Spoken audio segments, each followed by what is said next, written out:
Tonight on Marquette Now, an event to promote awareness for sexual assault. We'll be there live for more. A runner who's been hitting the streets for 45 years and how no roadblock slows him down. Once I started and got up to around 15 or so, then it's like, oh no, I'm going to do it every year now. A College of Business program and how it aims to get students on the right track. The new aim is going to be able to turn people into almost full-fledged data scientists in under a semester. And later, temps finally hitting the low 80s. But will it stick around? We're taking you out in the sunshine for more.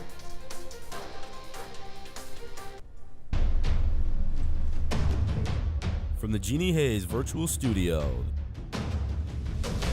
this is Marquette Now. Hi, I'm Skylar Chun. And I'm Kate Hyland. Welcome to Marquette Now. We begin with breaking news out of Marquette men's basketball tonight. Junior forward Olivier Maxence Prosper declares for the 2023 NBA Draft. He maintains his eligibility, men's basketball sources tell Marquette Wire Sports. Prosper announces his intentions on his Instagram page and thanks his teammates, coaches, and fans for their support. Prosper still has 2 years left of college eligibility should he decide to return before the deadline on May 31st at midnight. Cardinal Stritch University is closing its doors for good effective May 22nd. University President Dr. Dan Schultz cites a downward enrollment trend and the pandemic as reasons for closing. The university has locations in Fox Point and Glendale in the north suburbs. The university has been located in the community since it opened its doors under the name St. Clair College in 1937.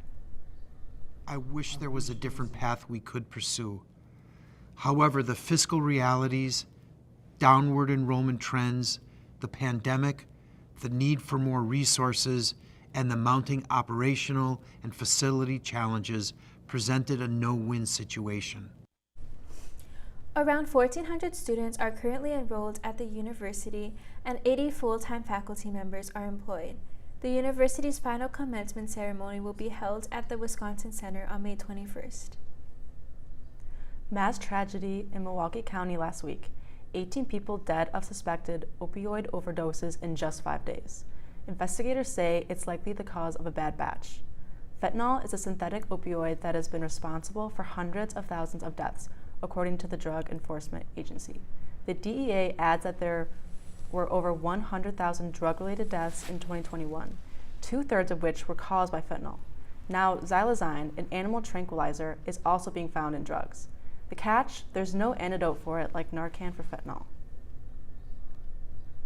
I think everyone needs to be attuned to how lethal and how damaging a lot of the drugs that are out there, these synthetic drugs that didn't exist when I was in college. The addition of fentanyl to a lot of different drugs that are utilized, that's so scary. Here you can see the DEA's informational handout about emojis used as codes for drugs when messaging dealers. Be on the lookout for these if you're concerned about someone you know. Free Narcan kits with fentanyl test strips are also available at every Milwaukee fire station. In the last 2 months, there have been 4 incidents of students with drug paraphernalia. That's more than the last year combined, according to Marquette University Police Department's crime log. It might be tough to get some exercise inside the rec center right now. It's a great time to exercise outside with sunny conditions and temperatures in the high 70s. That's right, Skylar. TJ Dysart joins us now from outside of Johnson Hall as he soaks up the sun. How's it feel out there, TJ? Yeah, good evening, guys. You said it, an absolutely beautiful day all around. If you look behind me, you can see the sun is starting to set, but that's not stopping the heat. Local media calling today the hottest day of 2023 so far. And this heat today has been quite dry, and this could be because of the red flag warning that was issued this morning for that fire in southeastern Wisconsin. We'll talk about that and more after the break.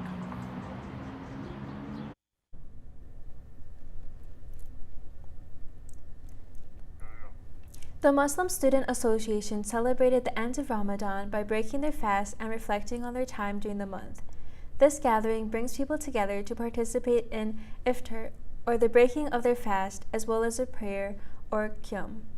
MSA aims to provide a space for all interested. And Ramadan is all about eating with your family, eating with your friends, and more than that, it's about disciplining yourself and understanding the situation that other people might be in, the situation that people who don't have food, who don't even have a place to sleep, who don't have food to eat at night. So it helps you understand the value of what your blessings are.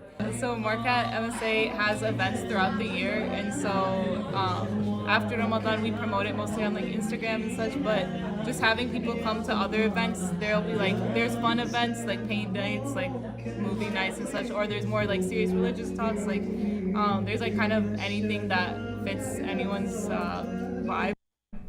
MSA aims to provide a space for all interested students to participate in their organization, to learn about others and their community.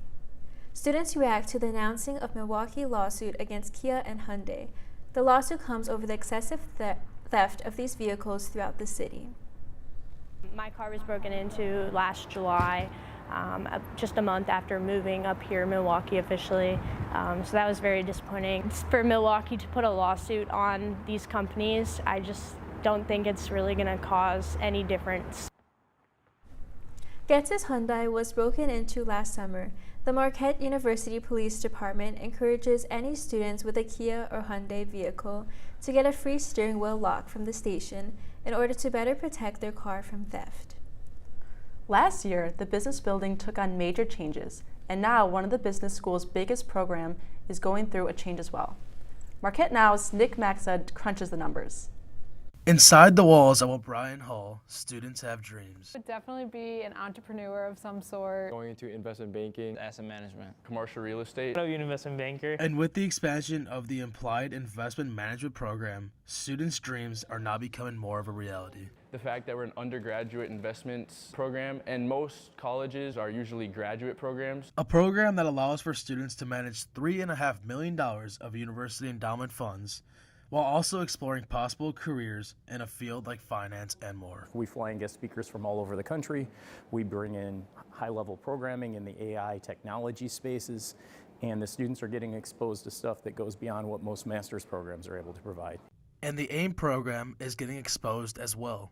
Now behind me is the old business building that's making some changes. But in the new business building, the AIM program is making some changes itself. It's gonna like focus more on what you want to do with like the CFA and the FinTech track. But at the end of the day, it's all about putting out good people into the world. The new AIM is going to be able to turn people into almost full-fledged data scientists in under a semester. It'll be able to turn people into programmers in under a semester.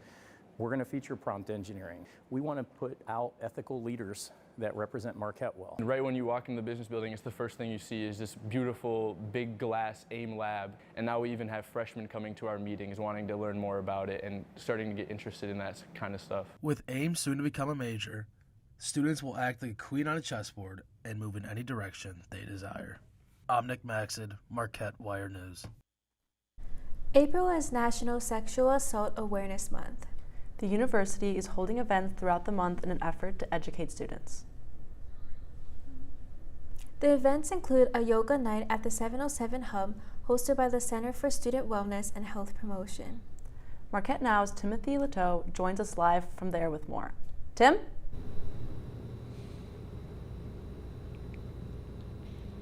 Thanks, Kay. I'm live here in the 707 Hub, where there is a yoga event being hosted by the Center for Student Wellness and Health Promotion in partnership with the Marquette Yoga Club as well. You can see they have a great turnout, and it's an active way to support Sexual Assault Awareness Month. And joining me now is Estelle Wellhouse. She is the victim advocate here at the Center for Student Wellness and Health Promotion. And Estelle, thanks for having me. What was it like organizing the event, and what went into that, and why yoga?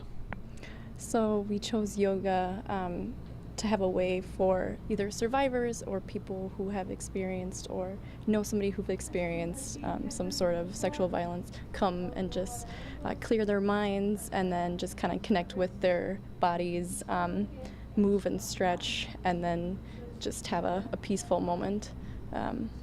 And this was, I think, important to organize, to connect with another partnership with Marquette Yoga Club, because they're so awesome and we have a great turnout tonight. And tell me, what can students, faculty, and staff do to support Sexual Assault Awareness Month as well as victims in general? Sure. So we're going to be doing a month-long events all month long for Sexual Assault Awareness Month. I would say that it's open to staff, faculty, students, and then whether you've experienced sexual violence or not. I think the community, it's important to participate in events to show support for survivors' friends, but also just know that there is support out there if you need it. I will also mention that people on campus, if they hear something, they can always come to me as a confidential victim advocate and just know what their reporting options are, what resources are available on and off campus.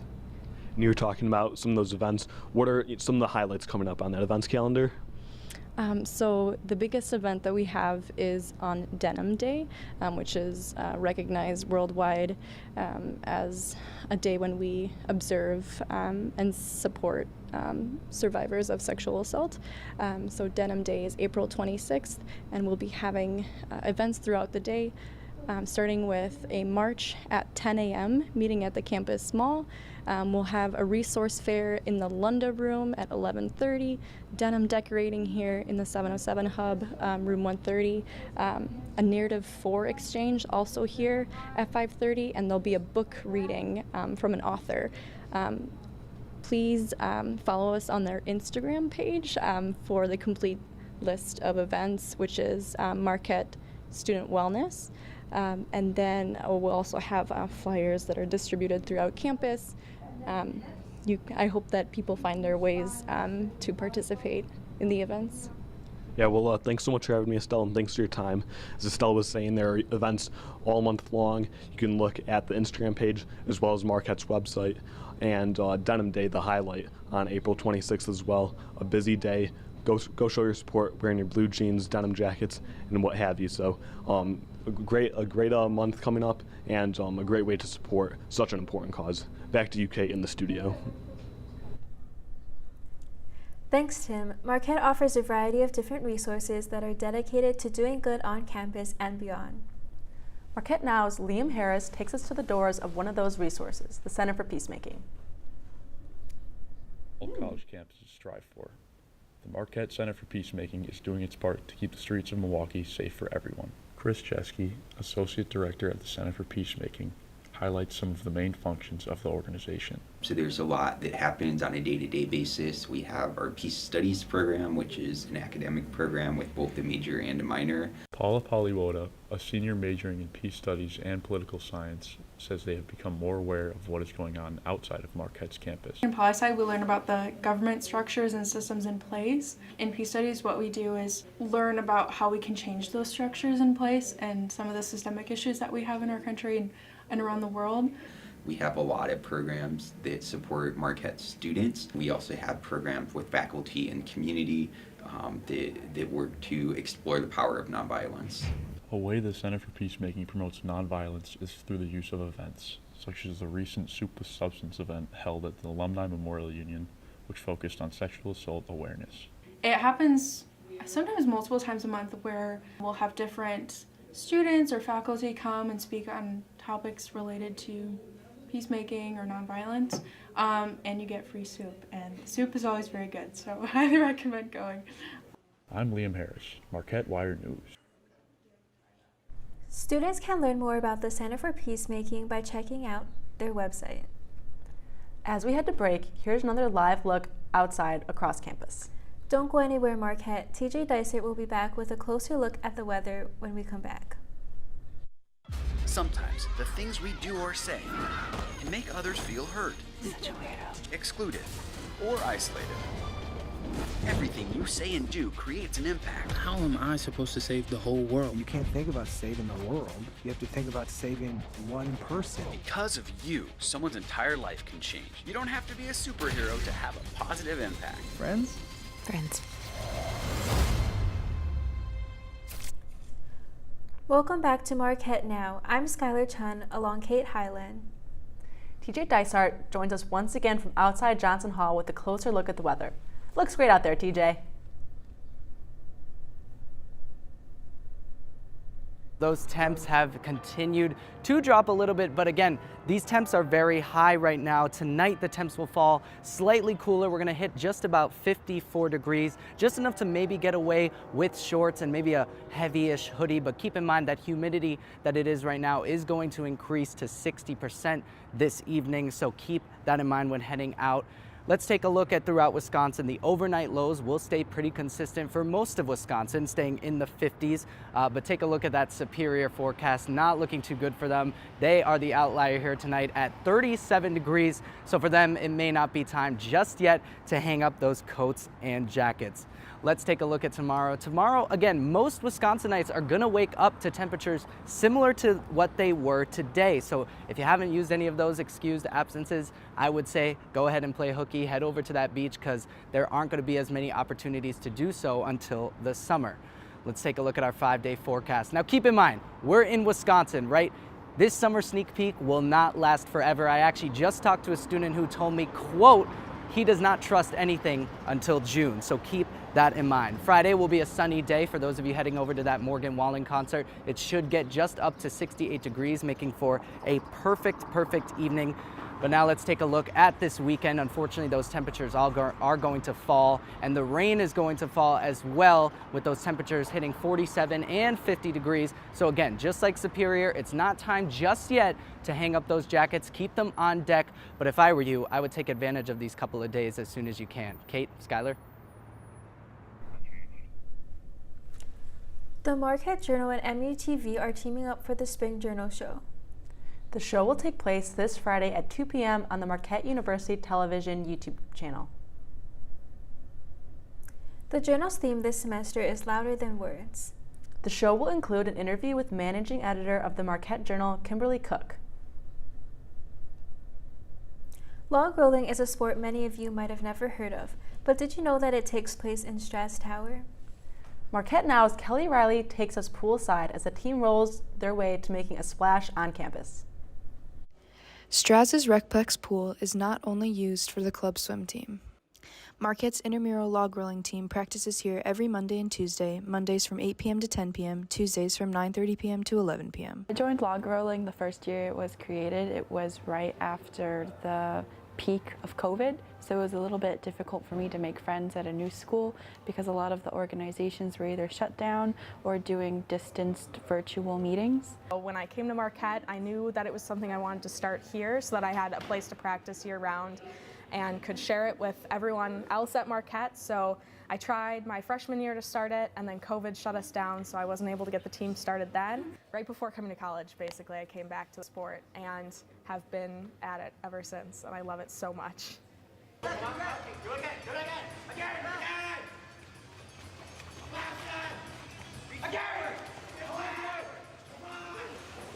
I really love our environment because everybody's really sarcastic.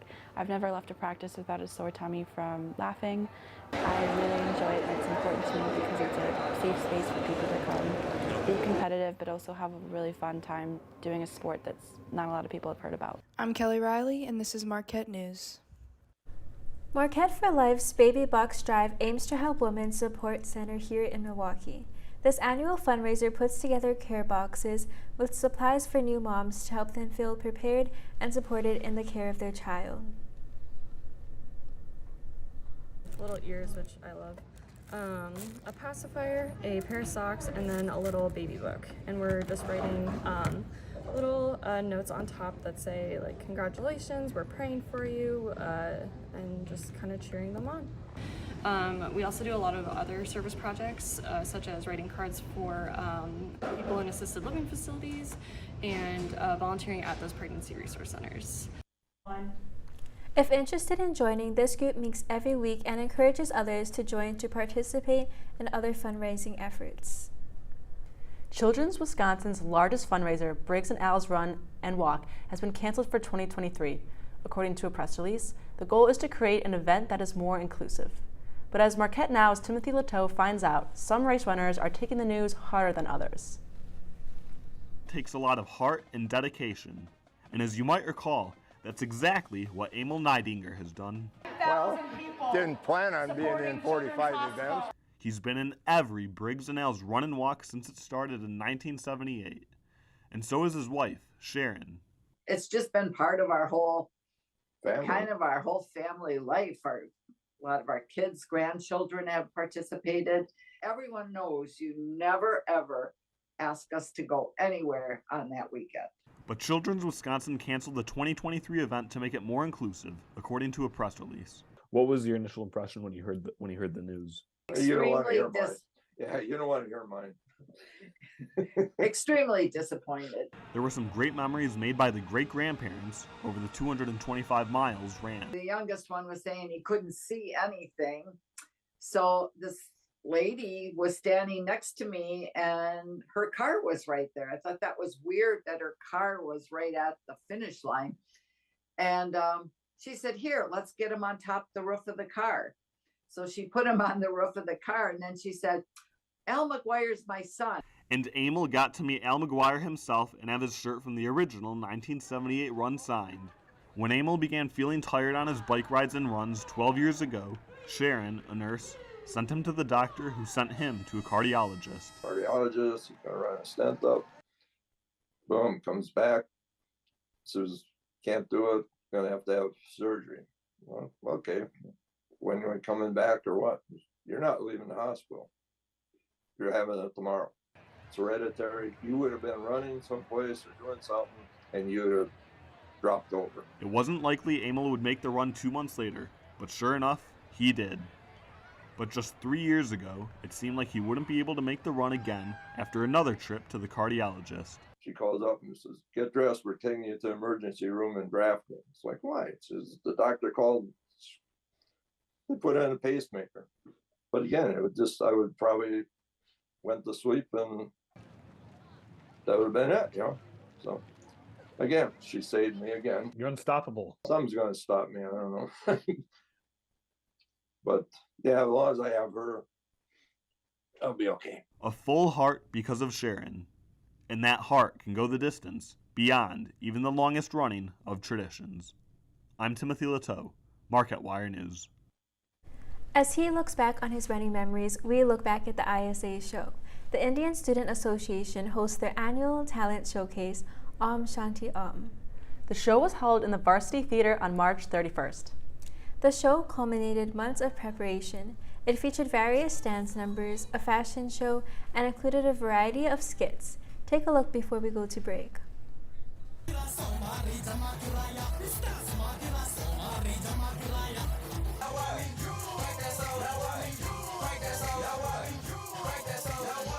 Patriotism.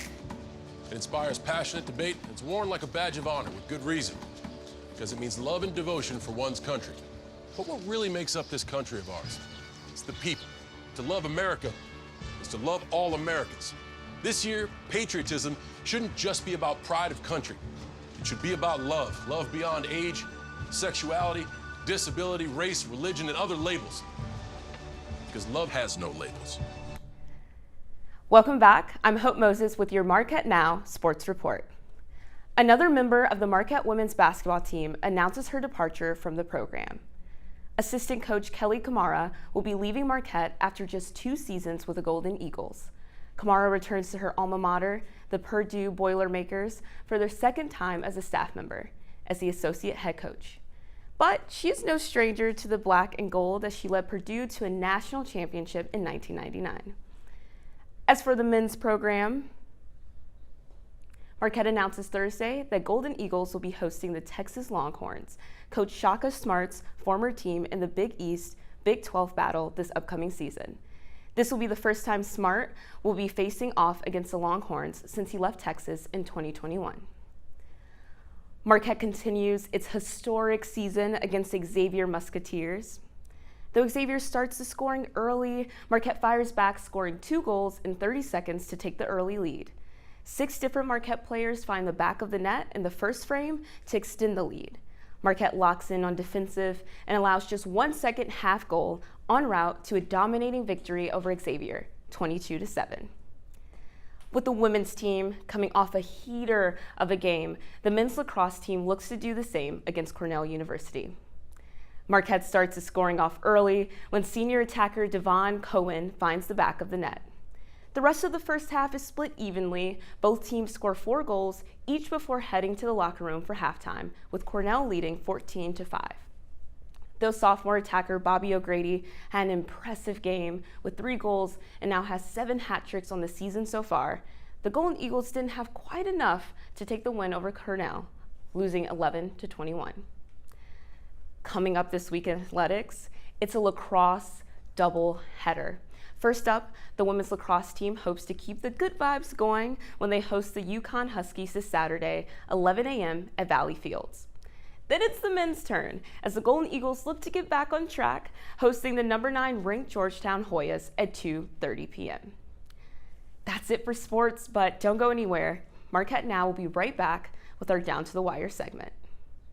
So, I just moved in with this family, and it's embarrassing. The little one, he likes to go outside and crawl around in the giant litter box. I don't know what he's doing. I mean, I was born and I knew how to use the litter box. Look at that. That's disgusting. Oh, poop already. You're making me nervous. Oh, okay, I can't look at this anymore. I really hope he grows out of this, for his sake. Welcome back. I'm Skylar Chun. And I'm Kate Highland. Marquette Wire Executive News Editor Julia Abuzahab joins us again for tonight's edition of Down to the Wire. She's with Executive Sports Producer Kristen Parisi to talk about her recent column about women's basketball in the Marquette Tribune. Thanks so much, Skylar and Kate, and thanks for joining me tonight, Skylar. Kristen, how are you doing? I'm great, Julia. How are you? I'm good. So yeah, last week you wrote an opinions article in the sports section. Can you talk to us a little bit about what you wrote? Yeah, so I just quickly here, it was about respecting women's college basketball, especially after the 2023 Women's National Championship game that had 9.9 million viewers. And it's just like people were still kind of giving ESPN and some of these outlets a hard time that they were focusing on women's sports instead of focusing on the men's tournament or the NFL free agency when this women's tournament was one of the best in recent histories. Yeah, so what inspired you to write this story? Yeah, so I saw a tweet and it was talking about how the 2 top stories on ESPN one day was 2 women's college basketball about the tournament. And they were like, why are we focusing on this when there's actual sports going around, like the men's tournament or NFL free agency, when it was Caitlin Clark and it was UConn getting upset in the Sweet 16 and it was 2 number 1 seeds getting upset in the first round. So it was crazy and the views were going insane. I mean, the national championship game had more viewers than the NBA final games 1, 2, 3, and 5 in 2021, and more than any Major League Soccer game on record. So it's just, getting inspired, respecting women's college basketball because it's here to stay. You just gotta live with it. So because the views were so high, why do you think that we're seeing this kind of lack of respect? I think it's just because it's women's sports and it's just like the male, you see a lot of men and they're like, oh, get back in the kitchen, or this is a 9-year-old can beat them. When in reality, I feel like the women don't get enough respect because, they think the game is slower, the game isn't as interesting, when in reality it is interesting. And it's just, I think, getting over the hump that women can be greater than men at some certain sports. Yeah, and why is it important to acknowledge and respect women's sports, especially in basketball? Especially in basketball. I mean, here at Marquette's campus, the women upset the number 4 ranked UConn Huskies for their first win in program history. But it was also just women's sports in general at Marquette, but just in generally, you have Paige Beckers for UConn, you had Angel Reese for LSU, Caitlin Clark for Iowa. They're bringing in so much revenue and they're bringing in so much, people are watching them. They're like, oh, they're a hooper. Caitlin Clark had the first 40-point triple-double in NCAA tournament history. So it's just, they're doing so well. So just give them the respect because they are some killer athletes. Yeah, well, thank you so much for coming on the show to talk to me about this. And I will send it back to Skylar and Kate in the studio. That's our report for tonight. Thanks for joining us. I'm Skylar Chun. And I'm Kate Highland. Remember to check marquettewire.org for all the latest campus news. Good night, Marquette.